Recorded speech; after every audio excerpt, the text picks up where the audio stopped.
নমস্কার, আপনারা দেখছেন গ্লোব টিভি, সবার পাশে সবার সাথে। গ্লোব নিউজ নিয়ে এখন আমি সুপর্ণা রয়েছি আপনাদের সঙ্গে। এক নজরে দেখে নেব আজকের বিশেষ বিশেষ খবর। ট্যাংরায় ভেঙে পড়ল বহুতল, পাঁচিলের অংশ ভেঙে যাতায়াতের ব্যবস্থা, পানীয় জলের সমস্যা সমাধানের দাবিতে বিক্ষোভ, বিশ্বকাপ জয়ী মুর্শিদাবাদের ছেলে, খাদ্য মেলা চাকুম চুকুম, শিয়ালদহ ডানকুনি শাখায় বন্ধ ট্রেন চলাচল। আসছি বিস্তারিত খবরে। ট্যাংরায় ভেঙে পড়ল বহুতল, হেলে পড়া বহুতলের শহর। কলকাতার পরিচয় কি এবার এটাই হতে চলেছে? কারণ গত কয়েকদিন বেশ কয়েকটি হেলে পড়া বাড়ির হদিশ পাওয়া গেল কলকাতায়। গত বুধবার ট্যাংরার ৫৮ নম্বর ওয়ার্ডে একটি বহুতল হেলে পড়েছিল পাশের নির্মীয়মান আরেকটি বহুতলের ওপর। শুক্রবারের ঘটনাস্থলে সেই ট্যাংরা। তবে চারতলা যে বাড়িটি হেলে গিয়েছে সেটি কলকাতা পুর নিগমের ৫৯ নম্বর ওয়ার্ডে অবস্থিত। সম্প্রতি কলকাতা পুর নিগম এলাকার বাঘাযতীনে একটি বাড়ি হুড়মুড়িয়ে ভেঙে পড়ার উপক্রম হয়। পরে বাড়িটি পুর নিগমের তরফে ভেঙে ফেলা হয়। গ্রেফতার করা হয় সংশ্লিষ্ট প্রমোটারকে। সেই ঘটনার রেশ কাটতে না কাটতেই উত্তর ২৪ পরগনার কামারহাটি পানিহাটিতে বহুতল হেলে পড়ার খবর সামনে আসে। পাঁচিলের অংশ ভেঙে যাতায়াতের ব্যবস্থা। গতকাল নিবেদিতা সেতুর টোল প্লাজা রোডে বালির কাছে পাঁচিলের একটি অংশ ভেঙে যাতায়াতের ব্যবস্থা করে দিল হাওড়া সিটি পুলিশ। গতকাল সকাল থেকে বালি ব্রিজের একদিকের যান চলাচল নিয়ন্ত্রণ ও শিয়ালদহ ডানকুনি ট্রেন শাখার বালি ব্রিজ থেকে বালি হল্টের কাছে কাজ হওয়াতে যাত্রীদের ভীষণ রকম হয়রানি হচ্ছিল। যাত্রীরা তাদের সুবিধার্থে কাঁটাতার টপকে বিপজ্জনকভাবে পারাপার করছিল। বিকল্প রাস্তার কথা ভেবেই হাওড়ার বালিহল টোল প্লাজার কাছের একটি পাঁচিলের অংশ ভেঙে রাস্তা তৈরি করে দিল পুলিশ ও প্রশাসনের আধিকারিকগণ। এর ফলে সাধারণ মানুষের অনেক উপকার হলো। অসুবিধাটা হচ্ছে, দেখুন বালিহল থেকে যে কাটিংটা করেছে, এবার বালিহল থেকে বাসটা বেরিয়ে যাচ্ছে, এইদিকে কোনো স্টপেজ দিতে পারছে না। যাত্রী মানে এখান থেকে যারা সেক্টর 5 যাত্রা করে, মানে যাত্রীরা আছে, তাদের পক্ষে খুবই অসুবিধা হয়ে যাচ্ছে। তারা ঠিক মতন গাড়িও সার্ভিস পাচ্ছে না এবং ফেরারটাও তাদের অসুবিধা হচ্ছে। এবার ফেরার কি সমস্যা, যখন আপনি ওই দিক থেকে ফিরছেন কলকাতার সাইড থেকে, যখন এয়ারপোর্টের দিক থেকে আসছেন, তখন আপনাকে টোল ব্যবহার করতে হচ্ছে। এবার টোল ব্যবহার করতে গেলে গাড়ির ভাড়া পড়ে যাচ্ছে ১৩০ টাকা টোল দিতে হচ্ছে, প্লাস যাত্রী ভাড়া। এবার যাত্রীর কাছ থেকে তো টোলটা চাওয়া যাচ্ছে না। এবার যার ফলে কি হচ্ছে, ড্রাইভার ভাইরা সমস্যায় পড়ছে। এইটাকে যদি সমাধান করা যায় খুব ভালো হয়। হাওড়া থেকে কৌশিক ঘোষের রিপোর্ট, গ্লোব নিউজ। পানীয় জলের সমস্যা সমাধানের দাবিতে বিক্ষোভ।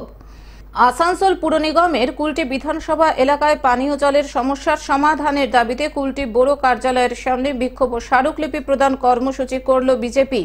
এদিন উপস্থিত ছিলেন বিজেপি কাউন্সিলর চৈতালি তিওয়ারি সহ বিজেপি নেতৃত্ব ও কর্মী সমর্থকেরা। এদিন বড় কার্যালয়ের সামনে অবস্থান বিক্ষোভ দেখায় তারা। উপস্থিত ছিলেন বিজেপি নেতৃত্ব ও কর্মী সমর্থকেরা। আজকে আমাদের এই জলের দাবিতে আমাদের আশা, আপনারা ভালো করে জানেন যে গত ভোট আমাদের কুলটিবাসী জলের সমস্যার জন্য, যেই কারণে ৭০% জল দেওয়ার পুরো পরিকল্পনা ওনারা করেছিলেন এবং সমস্যার সমাধানও হয়ে গেছে। শুধুমাত্র 30% রয়েছে ২৮টা ওয়ার্ডে। আপনারা বুঝতে পারছেন যে কুলটিবাসীর জল হচ্ছে মানুষের জীবন। সেই জল ওনারা 30% দিতে চাইছেন না। কেন দিতে চাইছেন না? যেই কেন্দ্রীয় সরকার আমরা এই খাতে এত টাকা বরাদ্দ করলেন, ৭০% কাজ হয়ে গেল, শুধু 30% কাজের জন্য ওনাদের এত দ্বিচারিতা। কুলটিবাসীর ভোট ওনাদের চাই না। আজ কুলটিবাসীর পাশে আমরা রয়েছি। আমার প্রত্যেকটা ভাই বোন যারা এসছেন, সকলের সহযোগিতা নিয়ে আজ আমরা ডেপুটেশন দিতে এসেছি। আমরা আশা রাখবো যে নিশ্চয়ই ওনারা এবারে কর্ণপাত করবেন, কুলটিবাসীর কথা ভাববেন। যদি না ভেবে থাকে তাহলে আমরা আরো বৃহৎ রকমের ধর্নার মধ্যে বসবো। দীর্ঘদিন ধরে আমরা ধর্না চালাবো এবং প্রত্যেকটা কুলটিবাসীকে আমরা আরো অনুরোধ করব যে সকলে মিলে আসুন এবং আমরা সকলে মিলে ধর্নায় বসবো এবং এই কুলটিবাসীর জলের সমস্যার সমাধান নিশ্চয়ই করব। আসানসোল থেকে সৌমিত্র গাঙ্গুলির রিপোর্ট, গ্লোব নিউজ। বিশ্বকাপ জয়ী মুর্শিদাবাদের ছেলে। বিশ্ব যোগাসন কাপে 12টি দেশকে হারিয়ে ভারতের জন্য বিশ্বকাপ জয় করল মুর্শিদাবাদের বরঙ্গার সবলপুর গ্রামের এক যুবক। তো কোনো ধারণা নেই, মানে খুশির বন্যা বইছে গোটা গ্রামে, গোটা পরিবারে, এবং গোটা আমাদের গোটা পরিবারটা একটা খুশির আনন্দ এখন বহন করছে যে এত বড় একটা খুশির খবর। জানা গিয়েছে সুমন্ত ঘোষ নামের ওই যুবক ছোট থেকেই যোগব্যায়াম করতে ভালোবাসতেন। যোগব্যায়ামের বিভিন্ন প্রতিযোগিতাতেও তিনি বারংবার পুরস্কার লাভ করেছেন। সদ্য সমাপ্ত হওয়া যোগাসনের বিশ্বকাপে ভারতকে প্রথম স্থানে পৌঁছে দিতে দেখা গেল এই যুবককে। খুশি তো অবশ্যই, আমাদের পরিবারের সকলে খুশি, এবং তথা আজকে আমাদের গ্রামে প্রায় 105 আমাদের গ্রামবাসী আমাদের সকলে মিলে সম্বোধন জানালো যে, এবং আমাদের লোকাল আমাদের ব্লকের জয়েন্ট বিডিও সাহেব, আমাদের আরজি পার্টির সেক্রেটারি বা আমাদের বয়োজ্যেষ্ঠ বহু লোক এখানে এসেছিলেন। প্রায় সব মিলে প্রায় 500-র উপরে লোক মানে জনসংখ্যা এখানে জড়ো হয়ে ভাইপোকে সম্বোধন জানালেন যে এই যে বিশ্বকাপ জয়ী তার জন্য ওনারা নিজে থেকে এসে প্রত্যেকেই আনন্দিত এবং খুবই খুশি। সুমন্ত ঘোষের এই কৃতিত্বে পরিবার পরিজন থেকে শুরু করে এলাকাবাসী সকলেই খুব খুশি। কখনো আশা করিনি যে আজকে আমি এই পর্যায়ে যেতে পারবো। মানে ছোট থেকে আমার টুকটাক এমনি প্র্যাকটিস করতাম, কিন্তু সেরকম ট্রেনার নিয়ে কখনো প্র্যাকটিস করিনি। বিগত 1.5 থেকে 2 বছর থেকে প্র্যাকটিস করছি বাগনানে, হাওড়া ডিস্ট্রিক্টের বাগনানে যোগাচার্য আশ্রমে মাননীয় প্রদীপ গুড়িয়া স্যারের কাছে। ওনার সান্নিধ্যে এসে ওনার ছত্রছায়া থেকে আজকে আমার এই সাফল্য। মুর্শিদাবাদ থেকে রক্তিম সিদ্ধান্তের রিপোর্ট, গ্লোব নিউজ। খাদ্য মেলা চাকুমচুকুম। বিগত 2 বছরের ন্যায় এবছরও বিধাননগর পৌর নিগমের 10 নম্বর ওয়ার্ডের পৌরপিতা প্রণয় রায়ের উদ্যোগে ও 10 নম্বর ওয়ার্ডের পরিচালনায় খাদ্য মেলা চাকুমচুকুম আয়োজিত হলো। এই মেলায় খাদ্যরসিক মানুষদের জন্য রয়েছে বিভিন্ন স্বাদের হরেক রকমের খাদ্য সম্ভার। এদিনের এই খাদ্য মেলার উদ্বোধন করেন দমদম লোকসভা কেন্দ্রের সাংসদ সৌগত রায়। খাবারের সাথে রয়েছে বিভিন্ন জামা কাপড় ও প্রসাধনীর দোকান। এবারের খাদ্য মেলায় জামা কাপড় ও খাবারের স্টল মিলিয়ে প্রায় 24টি স্টল দেওয়া হয়েছে। পরিবেশের কথা মাথায় রেখে এখানে আগুনের ব্যবহার অর্থাৎ সিলিন্ডারের ব্যবহার নিষেধ করে বৈদ্যুতিক ইন্ডাকশন যন্ত্রের মাধ্যমে খাবার পরিবেশনের নির্দেশ দেওয়া হয়েছে। এই মেলা চলবে 23 জানুয়ারি থেকে 26 জানুয়ারি পর্যন্ত। জায়গা ছিল এবং পুরাতন রেল কোম্পানির এই জায়গা ছিল। এই পুকুরে স্টিম ইঞ্জিন এখানে এসে বিশ্রাম নিয়ে এখানে জল টল বদল করে জল নিয়ে এখান থেকে যাত্রা করতো হাসনাবাদের দিকে। তাই রেল পুকুর এই নাম আজও রয়ে গেছে। সেই স্মৃতিকে, ঐতিহ্যকে ধরে রাখার জন্য আমরা এখানে একটা মুক্ত মঞ্চ করেছি। জঙ্গল, ঢিবি ইত্যাদিকে সাফাই করে নিয়ে এই মঞ্চ বানিয়েছি বহু মানুষের সহযোগিতায় এবং তাদের ঘাম ঝরানোর মধ্য দিয়ে, যাতে এলাকার সংস্কৃতি সঙ্গে যারা যুক্ত, সংস্কৃতি মনস্ক যারা মানুষ আছে তারা চাইলে এই মঞ্চে ছোটোখাটো তাদের সাংস্কৃতিক পরিবেশনা এখানে উপস্থাপন করতে পারবেন। সেই উদ্দেশ্য করে এই মঞ্চ করা। এবং এইখানে এই আজকে থেকে 4 দিনই আমরা এখানে নানা রকম সাংস্কৃতিক অনুষ্ঠান রেখেছি। বাচ্চাদের জন্য ম্যাজিক শো আছে, বাচ্চাদের নাচ গান ইত্যাদি রয়েছে। বিশিষ্ট 2 জন, একজন কলকাতা পুলিশের অফিসার, একজন ফুটবল প্লেয়ার এখানে সঙ্গীত পরিবেশন করবেন।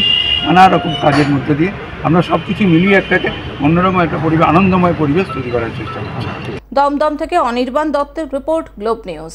শিয়ালদহ ডানকুনি শাখায় বন্ধ ট্রেন চলাচল। রেলের পূর্ব ঘোষণা মতোই গতকাল রাত 12টা থেকেই পুরোপুরি শিয়ালদহ ডানকুনি শাখায় ট্রেন চলাচল বন্ধ রয়েছে। বন্ধ থাকছে ওই লাইনের সমস্ত লোকাল ট্রেন এবং দূরপাল্লার ট্রেন।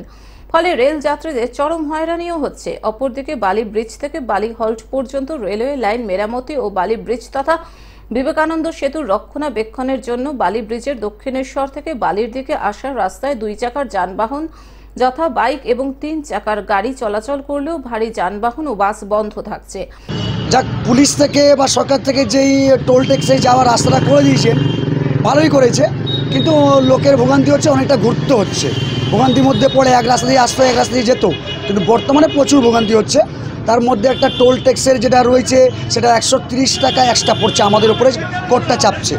সেই চাপা কারণে কি হচ্ছে, যারা প্যাসেঞ্জার তাদেরকে আমরা বুঝিয়ে উঠতে পারছি না যে আমরা 130 টাকা টোল ট্যাক্স দিচ্ছি এক্সট্রা, আর দ্বিতীয়ত আমরা 24 kilometre up and down run করছি, সেখানে 1 লিটার তেল খাচ্ছে এক্সট্রা, সেখানেও 100 টাকা লেগে যাচ্ছে, 80 টাকা লেগে যাচ্ছে।